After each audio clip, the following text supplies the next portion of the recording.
So as Raj mentioned, my name is Isabel Taylor. I'm from the analysis team here at the NatCen Social Research, and I'm going to present today some findings from a broader project we've been working on. It's funded by a UKRA rapid response grant that we've been working on in the analysis team with my colleagues Neil Smith and Valeria Kolbas. Today, I'm going to focus on one part of that project, looking at economic security, furlough and mental distress. And I'm going to focus on some descriptive statistics from a report we've written focusing on these issues.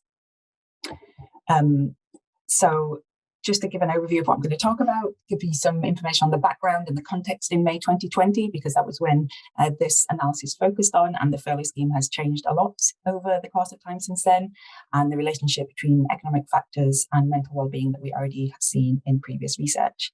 I'll talk a bit about the data and methods used, and then move on to the findings and some implications for the broader policy agenda, not just in a pandemic situation, but also in a post-pandemic world, and why some of the findings might be relevant for policy making more generally. So to start with a bit of background, taking you back to May 2020, which already feels an awful long time ago, the Coronavirus Job Retention Scheme initially applied from the 1st of March to the 30th of May 2020. And although it was extended multiple times, here we're focusing on that initial impact of the CJRS at the onset of the pandemic as an emergency response. So by May 2020, over 1 million employers had made claims under the CJRS, so slightly lower than by September of the same year. And about 9 million employees had been furloughed using the scheme. So that made up about 30% of the UK workforce at that time, but obviously those rates were not equivalent across different sectors in the UK. For example, the highest rates of furlough that we saw at that point were amongst the arts, entertainment and recreation sector, and in accommodation, food and other services. And while this is not surprising, because these are sectors where businesses and organisations were either completely shut down or almost completely shut down during that period, it's also interesting to note that these are areas where insecure work or precarious work was already quite common before the pandemic hit. And so by September 2020, Rishi Sunak, the Chancellor of the Exchequer, for whom this was really a flagship scheme, hailed the furlough scheme a success, saying it had done what it was designed to do, which he defined as saving jobs and helping people back to work. So he was focusing on the economic consequences of the furlough scheme, but today I'm going to talk a little bit about the knock-on effects that it might have had for helping people and protecting their mental well-being during the pandemic. So it's well established that economic factors are related to mental distress. There's been a lot of previous research over a long period of time that has shown that there are relationships running from economic situations to individuals' mental well-being, but also in the other direction as well. So there's evidence that the socio-determinants of health that we see in physical health are also evident in mental health. In particular, people living in poverty or people who have higher levels of debt, for example, are at a higher risk of experiencing mental health problems. And similarly, people in insecure and poor quality employment are also at a greater risk of experiencing mental health issues, and they're also at a greater risk of poorer physical health as well. And we've also seen that during previous economic shocks, such as recessions that have hit the UK and other countries, we've seen in those situations that job insecurity and sudden job losses that these can bring about were also associated with the onset of mental health problems. So there's lots of evidence to suggest that ongoing financial difficulties and sudden financial difficulties also have a knock-on effect of impacting individuals' mental well-being. And as I mentioned, it's also worth noting that there's a lot of evidence that shows that the relationship also runs in the other direction, and that mental health issues and mental distress can lead to financial difficulties as well. This can be related to their own personal finances, but also if people with higher levels of mental distress are more likely to leave the workforce as well. Sorry. But today, I'm focusing on talking about the relationship that runs from economic factors to mental well-being, and using this to see if furlough offers a protection function here. In particular, we know, and we've already seen today as well, that furlough maintained a lot of people's employment status with that connection with their employers, but also offering them assurance that they were still in work during a very difficult period. And it also offered continuing income at a time when they otherwise might have been made redundant. While this was not the full income for all workers, it still offered a sense of financial security and a consistent financial income to them and their household. And so the furlough scheme offered greater job security and income security by assuring that continued employment and income while the furlough scheme was to be in force. However, at least when it was first introduced and people were still coming to terms with what the pandemic might actually look like over the longer term, the furlough scheme may only have offered a degree of short-term security, given that it was only seen to be a short-term measure at that point. So, for example, it may have had a more limited protective impact on economic stresses related to mental health if individuals were still concerned that in the medium term or longer term, they would still be unable to return to their job or unable to have the reassurance of a steady and regular income. So to talk about the approach we used in this analysis, we used data collected pre-pandemic as well from Understanding Society Wave 8 and 9 that was collected between 2016 and 2019. And then the first two waves of Understanding Society's COVID study, so in April and May 2020, to really capture that immediate and emergency response to the COVID-19 pandemic and the lockdown and the impact this had on businesses and employees. So these two data sets were combined and matched for individual respondents who took part in either Wave 8 or 9 of the main stage Understanding Society study, and then Waves 1 or 2 of the COVID study. Wave 1 was conducted entirely online for the COVID study, but Wave 2 data also included telephone interviews for participants with no internet access, and they're also included in this analysis. Where possible, we used variables that were available in each study, and where similar variables were included in both studies, but they were not identical, we recoded them to be as comparable as possible across the two time periods. In terms of mental distress, we measured that through the general health questionnaire that was included in both the pre-pandemic and the pandemic studies. This is made up of 12 survey items, each asking respondents about the severity of a range of mental health problems they may have experienced over the past few weeks. Respondents are asked to respond on a 4-point scale that runs from 0 to 3, and combined responses to these questions can be used in a number of different ways. And we've actually used them in 2 different ways in this analysis. Firstly, responses can be combined from these 12 questions to a total score ranging from 0 to 36, with higher scores indicating greater distress. There's also a second way that we've used these, because responses to these questions can be converted to a 12-point scale, and then respondents who score 4 or more on this scale are considered to be experiencing significant levels of mental distress. In terms of the socioeconomic variables that we were looking at, we had a particular focus on future expectations in terms of people's individual situation. So we looked at job security and financial security in particular. Job security was measured in both the pre-pandemic data and the pandemic data, but in slightly different ways. So we created a binary variable indicating whether an individual was experiencing low job security. In the pre-pandemic data, that was if they reported having a 50% chance or higher that they would lose their job in the next 12 months. And in the pandemic data, that was if they said that they were likely or very likely to lose their job in the next 12 months. We measured low financial security just in the pandemic data, and that was defined as individuals who said that there was a 50% chance or higher that they would struggle to pay their bills over the next 3 months. And obviously, the furlough variable was only relevant in the pandemic study, and that was just the indicator of whether or not an individual had been furloughed under the CJRS. So in terms of the approach we use for this, we use data from the pre-pandemic and the pandemic study merged together so that we could look at differences in individuals across that time period. We only included respondents who reported being employees at the start of 2020. As mentioned earlier, those were the people who were eligible for the furlough scheme.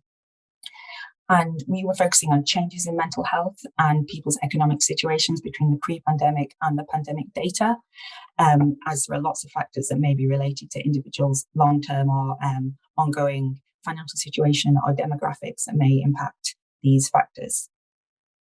So our key variable of interest in this analysis were changes in mental distress between the pre-pandemic and pandemic period using that total point score 0 to 36. And that will be the main variable that I talk about in terms of the findings. Also, since we conducted this analysis, the Money and Mental Health Policy Institute, who we've been working with on this project, have conducted some focus groups with their research community on this topic and to investigate the impact of the pandemic more broadly on people who have long-standing mental health problems or who live with those who do. And I'll also highlight some of their findings that relate to some of the findings from the analysis as well. So in terms of findings, the first thing to point out is that insecurity was higher amongst furloughed workers. In May 2020, people who were furloughed had much higher feelings of economic insecurity than those who continued to work.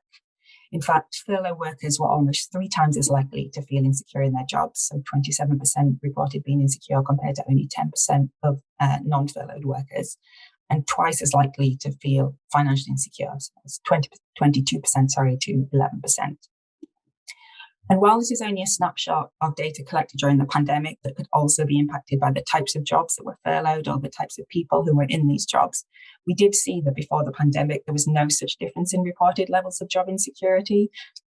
Before the pandemic, actually, 5% of people who said that, who later went on to be furloughed said that they were in insecure work. And it was a very similar figure, about 5% again, of those who went on to be who did not go on to be furloughed, who also said that they were in insecure work before the pandemic. So it appears that this is a gap that opened up between the data being collected before the pandemic and in the pandemic study. However, we didn't see increases in mental distress, differences in increases in mental distress between these two groups. In fact, increases in mental distress were seen across the workforce after COVID-19 hit the UK. Again, it may not be surprising given the overall changes in mental distress that we saw during the pandemic. So this was actually something that we saw in all 3 data points that we looked at. Before the pandemic, there was no difference between the levels of mental distress felt by workers who were and were not later furloughed. And while mental distress increased significantly in the first month of the pandemic and then actually fell back slightly by May 2020, it appears to have increased and decreased equally amongst both types of workers. However, that's not the same when we look at workers who were in very insecure jobs or not in insecure jobs. So unsurprisingly, perhaps, workers experiencing higher financial and job insecurity did report larger increases in mental distress at the onset of the COVID-19 pandemic. As this graph shows, no matter people's furlough status, people in work at least, people in insecure jobs or who were experiencing low financial security tended to experience higher increases in mental distress after the pandemic. And as I say, this is not particularly unexpected, given that we know already that financial and job insecurity are well-established risk factors for mental distress. But it does look like that for at least one group of workers, furlough does seem to have had a protective effect, because it appears to have reassured people, at least to some extent, that especially those people in insecure work. And so it does appear to have moderated the effect of job insecurity on people's mental distress. In fact, actually, furloughed workers in insecure jobs in May 2020 experienced smaller increases in mental distress than their counterparts who were not furloughed.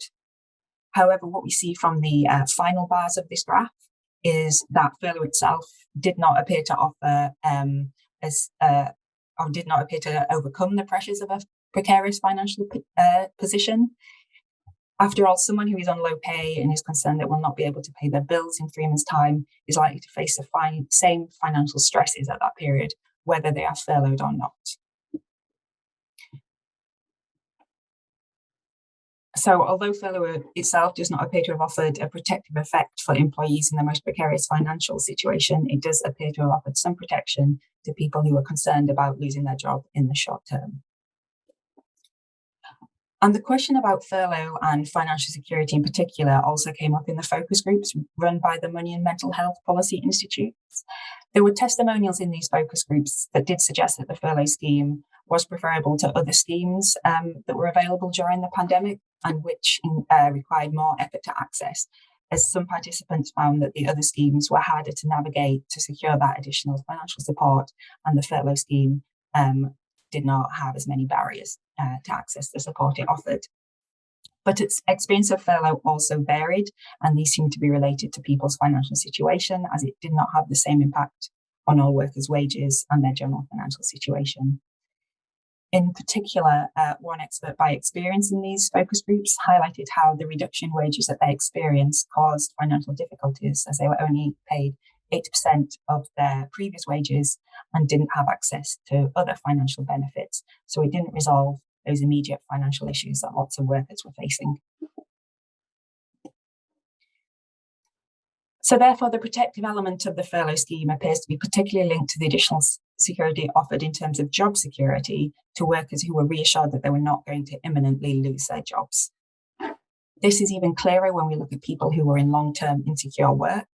Here, when we talk about people in long-term insecure jobs, we're talking about people who said that in both the pre-COVID survey and the COVID study that they were in insecure jobs, so reported being in insecure work in both time periods. People in long-term insecure jobs appear to have found the furlough scheme particularly reassuring if they could take advantage of it, as long-term insecure workers reported no overall increase in mental distress over this period. In contrast, people in long-term insecure work who were not furloughed, so the final pink bar of this graph, appear to have found the circumstances of the COVID-19 pandemic particularly detrimental to their mental well-being. And it was this group that experienced the largest increase in mental distress when we compare pre-pandemic levels to those levels recorded during the first two waves of the COVID-19 study. In contrast, when we look at the first two bars of this graph, we actually see that there was no difference in the changes in mental health amongst workers in long-term secure jobs who had and had not been furloughed. So obviously there appears to be a relationship between job insecurity here that is moderated by the furlough scheme, but the impact of the furlough scheme was not purely financial, and members of the Money and Mental Health Policy Institute also raised some other issues that, as an aside, I thought it might be interesting to raise here. So members of that research community also discussed the impact of the furlough scheme on other elements of their mental health, and members of the research community who took part in these focus groups and who had pre-existing mental health conditions reported quite different experiences of the furlough scheme during the pandemic. While some felt that they did benefit during their time furloughed and in the different situation that they were facing, others struggled with the additional isolation that it brought about, suggesting that as well as the financial burden that could have been felt by some furloughed workers, the other practical aspects of the furlough scheme may also have had an impact, a positive impact on some and a negative impact on others. So just to sum up the key findings from this descriptive analysis, it's clear that financial and job security continue to be associated with mental well-being during the COVID-19 pandemic. Given the vast amount of research that's already been conducted on these issues, this is not surprising. However, the furlough scheme does appear to have offered some economic reassurance during very uncertain times for a lot of workers. And this benefit appears to have been particularly felt by people in long-term insecure work, who it appears found greater reassurance in the furlough scheme. However, it's still important to note that the furlough scheme did not mitigate the burden of the precarious financial position felt by many workers. And whether or not people had been furloughed, if they were on low pay, they appear to have still felt the same stresses and subsequent risks to their mental health, even if they were on the furlough scheme. In terms of implications and policy implications beyond the COVID-19 pandemic, it's clear that programs designed to address financial difficulties like the furlough scheme can, whether or not they are specifically designed to do so, help to protect people's mental well-being.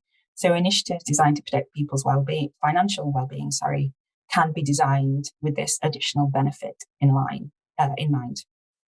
And while this might have the knock-on effect of improving people's mental well-being, there's also a subsequent knock-on effect if policies do have this impact as well. Such policies could help to reduce people's need to access other welfare and support services if they are protective of people's mental health, which in turn could reduce the cost burden on services in local areas. It also has a potential circular effect because, as we saw at the start, people with mental health problems are also more likely to experience greater financial difficulties, and also they're more likely to leave the workforce. So maintaining their position, maintaining their mental health and helping them to stay in work or to experience fewer financial difficulties may actually have a subsequent circular effect as well. My final slide is just some references about things that I've talked about here today. So I will hand back to Raj.